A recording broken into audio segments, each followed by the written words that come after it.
up being on some chill shit. We go 0 to 100, nigga, real quick.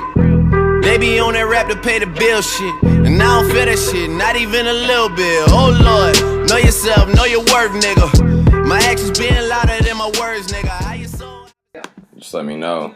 You ready? This is the morning macchiato. 3, 2, 1. Ladies and gentlemen, thank you for tuning into the morning macchiato. I am your host, J.Cupid, also known as Jordan Cuff. That's actually my government name, but you know I don't like to go by my government name because I know who's watching me. But anyway, it is a beautiful Monday morning. Today is March the 2nd, 2015. We got a few things to talk about here today. First off, on Friday, the state budget office, the Minnesota State Budget Office announced a budget.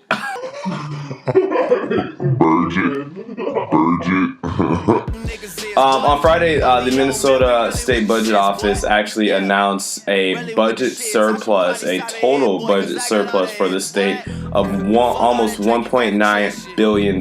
So that pretty much, ladies and gentlemen, is $1.9 billion that is just sitting there that's not being used. That's just money in the savings account left over. So I just want to say shout out to Mark Dayton and also shout out to the officials and the legislature right now for accomplishing that. Like, there's not many instances where a state actually is running a surplus right now, especially in today's economy. It's really hard. It's really hard, especially with all the expenses that I don't even know what the fuck I'm talking about. But shout out to Mark Dayton and the Minnesota State Legislature, all your congressional representatives, all your state senators.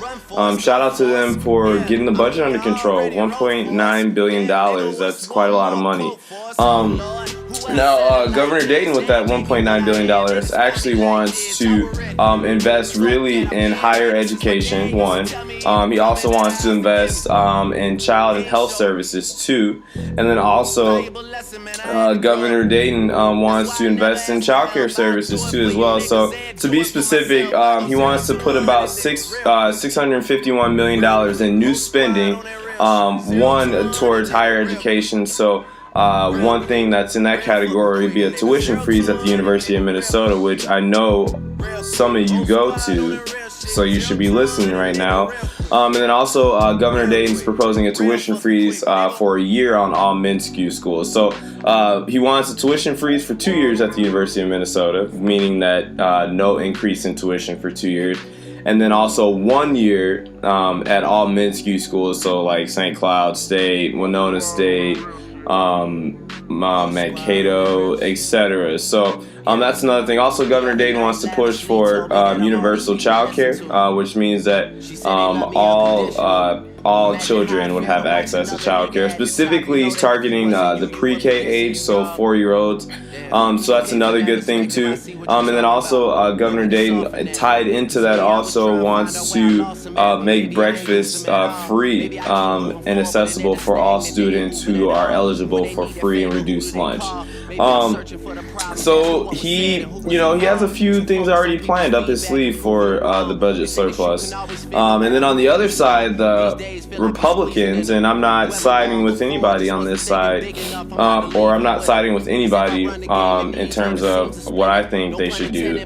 But Republicans feel that Governor Dayton should cut taxes. Why not put it back into the pockets of Minnesotans, which is understandable also as well too, because we're all hardworking Minnesotans. Why not invest some of that hard-earned money into our own pockets so that we can invest it back into the economy? So I kind of see where both arguments are coming from. We'll see how it plays out. I'm just curious to see.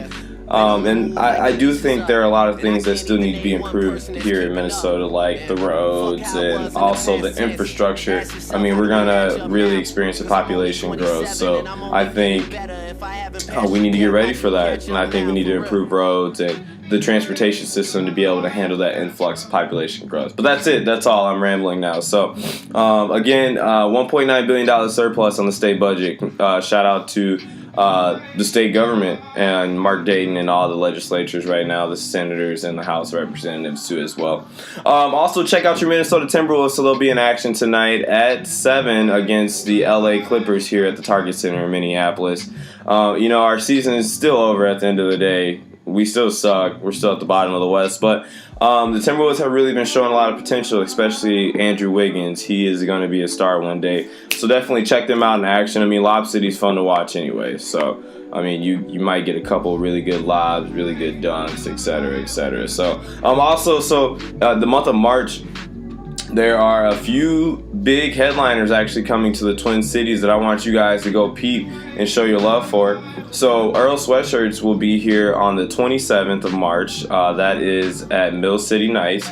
Go get your tickets for that. For all of you guys who don't know Earl Sweatshirts, he is part of Odd Future with the likes of Tyler the Creator, Frank Ocean, etc. And then also on the 15th, and I think more people will probably go to this concert than to the Earl Sweatshirt concert, but Party Next Door, Party Next Door from the OVO label, Drake's label, will be here on the 15th of March, also at Mill City Nights. So go check them out too. Show your love for them, because I feel like we need to show artists outside of Minnesota that we appreciate them too. And I feel like with that, it'll make them want to come up here more. So go out, check both of those concerts out. That's all I have for you folks. It's a beautiful Monday morning. I want you to get started with your day, get started with your week.